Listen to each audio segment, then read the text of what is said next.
How to trigger deep attraction without trying too hard. You know that person who walks into a room and everyone just gravitates toward them?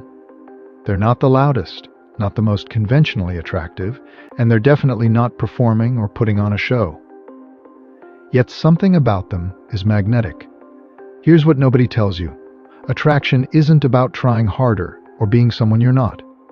In fact, the moment you start forcing it, you've already lost. What I'm about to share with you goes against everything you've been taught about dating and relationships. And honestly, once you understand this, you'll never look at human connection the same way again. Stick with me until the end because I'm going to reveal the one psychological trigger that makes people think about you long after you've left the room, and it's not what you think. 1. The paradox of effort. Let's start with something that might frustrate you at first. The harder you try to be attractive, the less attractive you become. I know, it sounds counterintuitive. We've been conditioned to believe that success in any area requires maximum effort, preparation, and strategy. But attraction doesn't work like a job interview or a sales pitch. It operates on a completely different frequency. Think about the last time someone was really trying to impress you. Maybe they were over-explaining their accomplishments, laughing a bit too loudly at jokes, or constantly checking to see if you were paying attention. How did that feel? Chances are you felt a subtle discomfort, an awkwardness that made you want to create distance rather than lean in closer. That's because desperation, even when disguised as enthusiasm, triggers our repulsion instincts. On the flip side, recall someone you felt drawn to without understanding why. They probably weren't doing much at all, yet you found yourself wanting to be near them, to hear what they had to say, to understand them better. This is the paradox we're working with: less effort, more impact. The question is, how do you harness this without simply becoming passive or invisible? That's what we're going to unpack. 2. Presence over performance. The foundation of effortless attraction is presence, but not the kind you're thinking of. Most people hear "be present" and they think it means making intense eye contact, nodding vigorously, or eliminating all distractions. While those things can help, real presence is about something deeper. It's about being completely comfortable in your own existence without needing external validation to confirm you're okay. When you're truly present, you're not scanning the room to see who's watching you. You're not rehearsing your next line while someone else is talking. You're not managing your facial expressions or monitoring your body language like you're starring in your own reality show. Instead, you're simply there, grounded in the moment, at ease with silence, comfortable with not being the center of attention. This kind of presence is rare because most people are trapped in their heads, running commentary on themselves and others. When someone encounters a person who isn't doing that, who isn't performing or managing impressions, it's like finding fresh air in a stuffy room. They can relax around you because you're not demanding anything from them. You're not a need wrapped in human form. You're just you, and that simplicity is intoxicating. Here's the secret. People are attracted to those who make them feel like they can be themselves. And you can only create that space for others when you're inhabiting that space yourself. 3. The power of genuine indifference.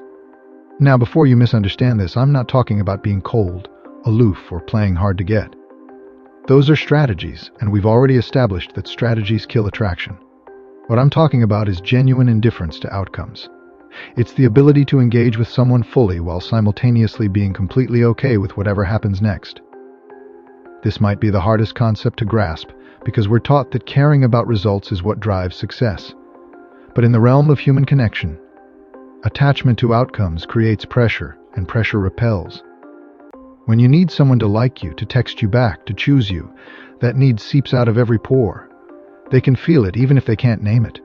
Genuine indifference comes from having a life that feels full and meaningful without that particular person in it. It comes from knowing that you'll be fine either way. This isn't about pretending not to care or using reverse psychology. It's about actually building a life where your worth isn't tied to any single person's opinion of you. When you achieve this, something magical happens. You stop chasing. And in that space you create, others become curious. They start wondering why you're not like everyone else, why you're not trying to lock them down or secure their approval. The irony is that the moment you stop needing attraction to happen, you become infinitely more attractive. 4. Master the art of selective attention. Attention is currency in human relationships, and like any currency, its value depends on scarcity. The person who gives their attention to everyone equally makes their attention worthless. The person who gives their attention to no one comes across as disengaged or arrogant. But the person who is selective, who clearly has standards for where they invest their energy, becomes someone whose attention is worth earning. This doesn't mean playing games or deliberately ignoring people to seem important. It means genuinely having things in your life that matter to you, standards for how you spend your time, and the discernment to recognize when someone is worthy of your focus versus when they're not. When someone realizes you're not automatically available, not scrambling to accommodate them, not dropping everything whenever they show mild interest, they start to value your time differently. Think about it. When someone cancels plans with you at the last minute, do you respect them more or less? When someone is always free, always ready to hang out whenever you are, do you cherish that time or take it for granted? The answers are obvious. Selective attention communicates self-respect, and self-respect is deeply attractive because it signals that you view yourself as valuable, which makes others wonder what they're missing. The key is authenticity. You can't fake having a full life. You actually have to build one. Pursue interests that fascinate you. Develop skills that challenge you. Cultivate friendships that nourish you. When you do this, selectivity happens naturally because you literally can't give everyone unlimited access to your time. 5. Emotional stability is magnetic. In a world where most people are emotional roller coasters, stability stands out like a lighthouse in a storm. This doesn't mean being emotionless or suppressing how you feel. It means not being controlled by every fluctuation in your emotional weather, not making others responsible for managing your moods, and not punishing people for your internal experiences. Emotionally stable people don't panic when someone doesn't text back immediately. They don't create drama to test whether someone cares. They don't oscillate between hot and cold, creating anxiety and uncertainty. Instead, they're consistent, predictable in their character if not their personality, and safe to be around. And safety, contrary to what some dating advice suggests, is incredibly attractive when combined with other qualities. People crave stability because their own inner worlds are often chaotic. When they encounter someone who isn't adding to that chaos, who isn't requiring them to walk on eggshells or interpret mood swings, it's profoundly relieving. They can let their guard down. They can trust that you'll be okay even when things don't go perfectly. This creates the foundation for genuine intimacy, because intimacy requires vulnerability, and vulnerability requires safety. Developing emotional stability isn't about controlling your feelings. It's about developing the capacity to feel your emotions fully without letting them dictate your behavior. It's about building resilience, learning to self-soothe, and taking responsibility for your own emotional well-being instead of outsourcing it to others. 6. The intrigue of mystery. There's a difference between being mysterious and being secretive. Secretive people withhold information strategically to manipulate or control. Mysterious people simply don't feel the need to explain everything about themselves up front. They reveal themselves slowly, in layers, leaving room for discovery. In our oversharing culture, where people broadcast every thought and experience on social media, someone who maintains a sense of privacy becomes fascinating. When you don't explain yourself constantly, don't justify your choices, and don't need others to understand or approve of everything you do, you create space for curiosity. People start filling in the blanks, and often what they imagine is more compelling than reality. This doesn't mean being vague or evasive when asked direct questions. It means not volunteering your entire autobiography in the first conversation. It means having parts of your life that are just for you, not for public consumption. It means being comfortable with people not fully understanding you and not racing to correct every misperception. Mystery also comes from depth. When someone realizes there's more to you than what's visible on the surface, when they discover unexpected interests, hidden talents, or unconventional perspectives, they become intrigued. They want to keep peeling back layers. But this only works if there actually are layers to peel back, which brings us back to the importance of being a genuinely interesting person with a rich inner life. 7. Authentic confidence without arrogance. Confidence is the most commonly cited attractive quality, but most people misunderstand what it actually means. Real confidence isn't about bravado, dominance, or never feeling uncertain. It's about being fundamentally okay with who you are, including your flaws and limitations. It's about not needing to prove anything to anyone because you're secure in your own value. Confident people can admit when they don't know something without feeling diminished. They can laugh at themselves without it being self-deprecating. They can receive criticism without becoming defensive because their self-worth isn't dependent on being perfect. This kind of confidence is attractive because it's grounded in reality rather than performance. The difference between confidence and arrogance is simple. Confident people are comfortable with themselves and therefore comfortable with others being different. Arrogant people need to feel superior, which means they need others to be inferior. Confident people lift others up because they're not threatened by someone else's success. Arrogant people need to diminish others to maintain their fragile self-image.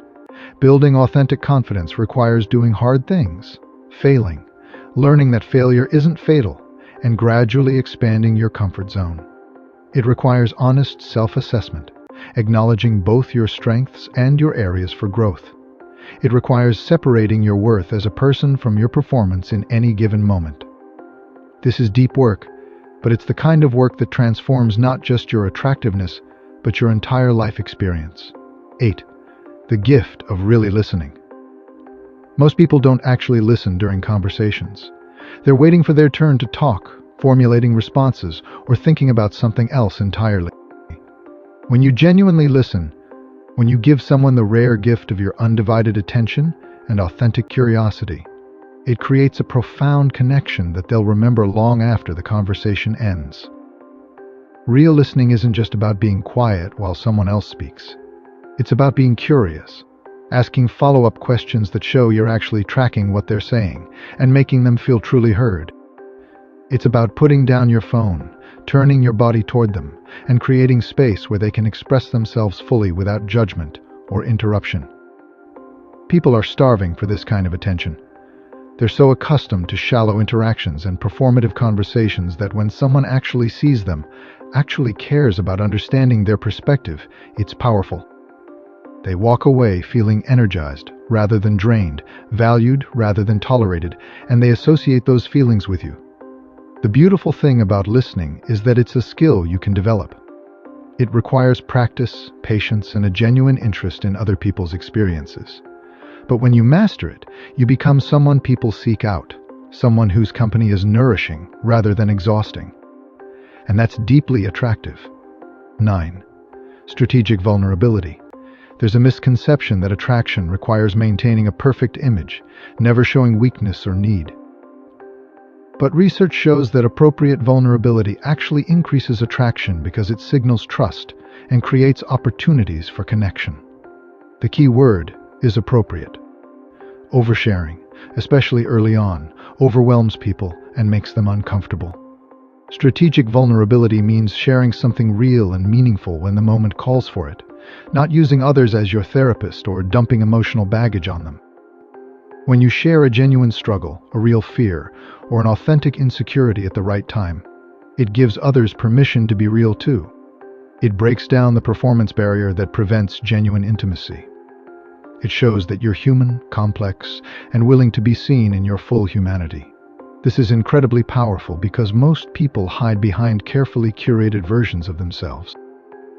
The balance is crucial. You want to be real without being needy, open without being overwhelming, honest without using honesty as a weapon or excuse.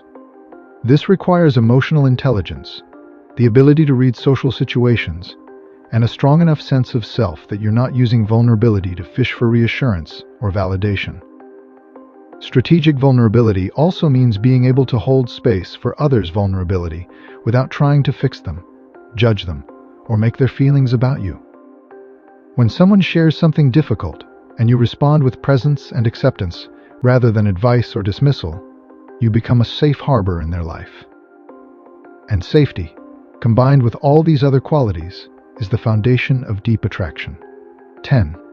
The magnetism of purpose. People are drawn to those who are moving towards something, who have a sense of direction and purpose in their lives. This doesn't mean you need to have your entire life figured out or be on some grand mission to save the world. It means you're engaged with life. You have things that matter to you, and you're actively building towards something rather than just drifting. Purpose creates a natural confidence and energy that others can feel. When you're invested in growth, learning, creating, or contributing, you become interesting because you're accumulating experiences and perspectives. You have things to talk about beyond gossip or complaints. You're building something that will outlast any single relationship, which paradoxically makes you more attractive to be in relationship with because you're not looking for someone to complete you or give your life meaning. This also relates back to genuine indifference. When you have purpose, romantic relationships become something that enhances your life, rather than something you need to feel complete.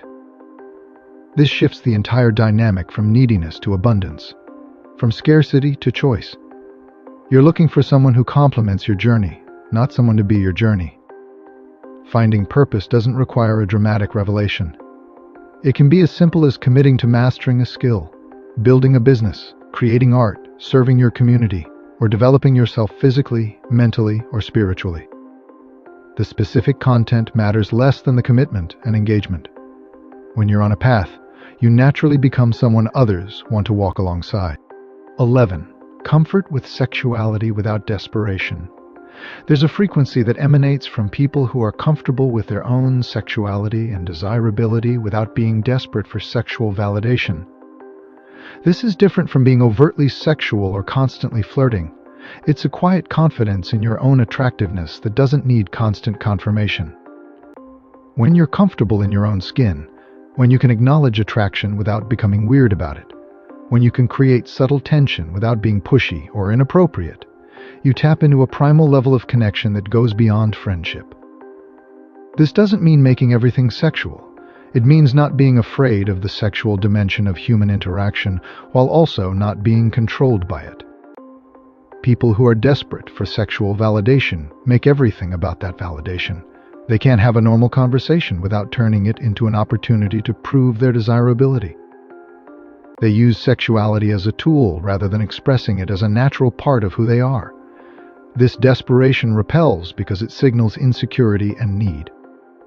Comfort with sexuality comes from accepting your body, understanding that attraction is natural and nothing to be ashamed of, and developing the social calibration to express interest in ways that create intrigue rather than discomfort. It's a dance, not a transaction. It's about creating a space where both people feel free to explore connection without pressure or agenda. 12. The final trigger that changes everything. Here's what I promised at the beginning. The psychological trigger that makes people think about you long after you've left the room. It's the feeling of unfinished potential. When someone is around you and feels like they've only scratched the surface of who you are. When the conversation ends, but feels like it could have gone so much deeper. When they leave feeling energized and curious, rather than satisfied and complete. You've created a loop in their mind that keeps bringing them back to you. This isn't about being deliberately withholding or ending conversations abruptly. It's about being so genuinely interesting, so comfortable with depth, and so unafraid of real connection that even substantial interactions feel like they've only opened the door to more discovery. It's about quality over quantity, depth over breadth, and creating moments that matter rather than filling time. The reason this works is neurological. The human brain is wired to complete patterns and solve puzzles. When someone feels like they've figured you out completely, their brain checks the box and moves on.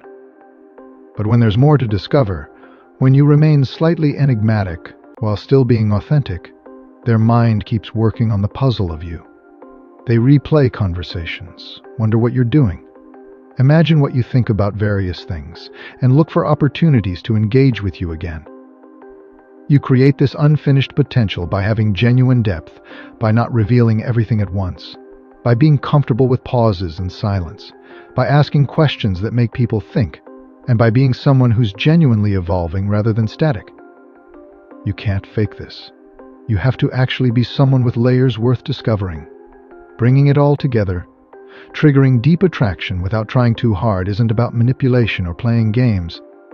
It's about becoming the kind of person who naturally attracts quality people because you've done the work on yourself.